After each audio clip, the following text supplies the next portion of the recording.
देखो, धर्म के 4 चरण होते हैं: सत्य, दया, तप और पवित्रता।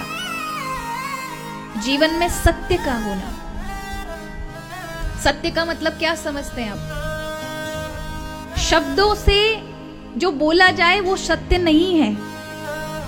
आप सत्य अगर शब्दों से बोलते हैं तो ये मत समझ लेना आप हरिश्चंद्र हैं। सत्य का परिणाम में मतलब होता है, आप जो बोले उसका परिणाम क्या निकलेगा उस सत्य का।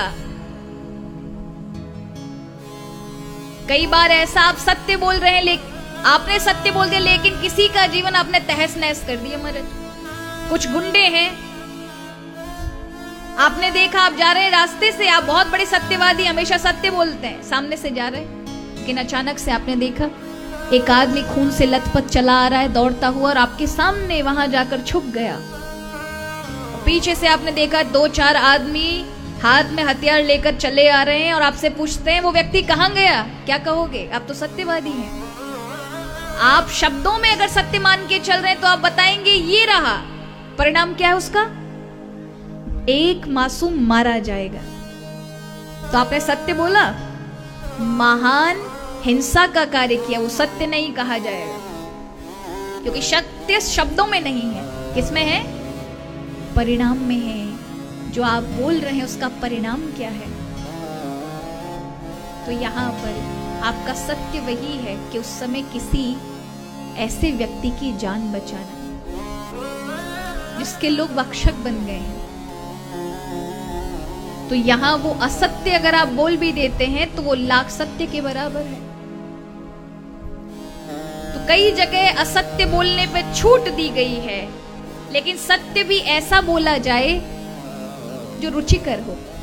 आप किसी को सत्य बोले, किसी को बदलने के लिए सत्य बोले तो इतने प्रेम से बोलिए कि सामने वाला उसे स्वीकार कर सके, अपना सके। कई बार लोग बड़े तंज में बोलते हैं, सत्य तो बोलते हैं, अरे तुमने बहुत बुरा किया, अरे इसी बात को तुम ये कह सकते हो कि अगर आप ऐसा कर लेते और भी अच्छा होता, इसको इस ढंग से करते तो इसमें 4 चांद और लग जाते, आपने किया तो बहुत अच्छा है। इंसान को इतने प्रेम से बोलना चाहिए कि सामने वाला सत्य को समझे।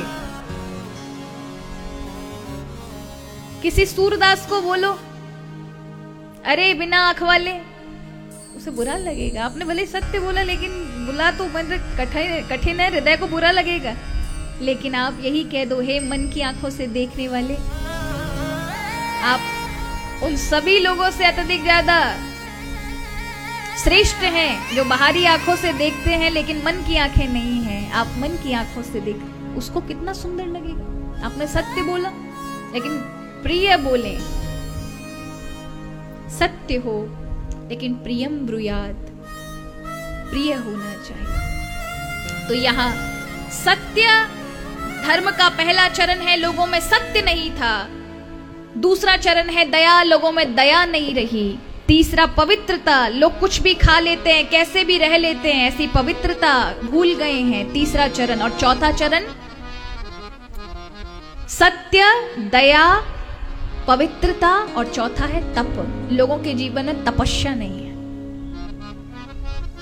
थोड़ी सी मेहनत नहीं करना चाहते। अब इस क्षेत्र की बात तो हम महाराज कहने से रहे, ये क्षेत्र में तो ठाकुर जी की बड़ी भक्ति है, आपके पूर्वजों का आप सभी पे आशीर्वाद है कि आप बड़ी मेहनत करके, तपस्या करके हर चीज कर लेते हो। लोग घर से निकल करके कितने कितने दूर से कथा श्रवण के लिए आ जाते हैं। कोई 10 किलोमीटर से आ रहा है, कोई 20 किलोमीटर से आ रहा है, कोई हमारे अपने घरों से सारे कार्य छोड़ छोड़ कर आ जाते हैं। यहाँ पर भी कितने ऐसे भाई हैं जो महाराज हमारे पूर्व में परिचित हैं और कई कई किलोमीटर से चलकर आ जाते हैं। ये तपस्या है। अब यहां से पैदल चल के नर्मदा जी जाते हैं, ये तपस्या है। अब यहां से भगवान का भाव लेकर के तीर्थ स्थानों पे जाते हैं। आपने देखा होगा कई बार तीर्थ स्थानों पे लोग जाते हैं, कभी कभी घटनाएं भी घट जाती हैं। आप अधिकतर देखेंगे उनमें बहुत याद लोग मारे जाएंगे लेकिन कुछ बच जाएंगे। वो कौन से भाव वाले होंगे? बहुत अत्यधिक आप जिनको देखेंगे वो लोग होंगे जो केवल और केवल भगवान के दर्शन करने नहीं गए। वो केवल वहां पर क्या वातावरण है, कैसा सब कुछ है, और उनमें जो कुछ लोग होंगे ना, वो केवल और केवल केंद्र में भगवान को ही देखने गए हैं, श्री हरि से मिलने गए हैं।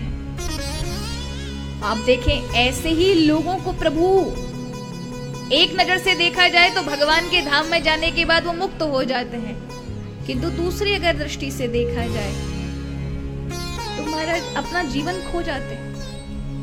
कारण कि भगवान की ओर दृष्टि नहीं है तो रक्षा प्रभु कैसे ही करेंगे। व्यक्ति के जो कर्म प्रारब्ध है उनको व्यक्ति को वहीं की वहीं भोगना पड़ता है।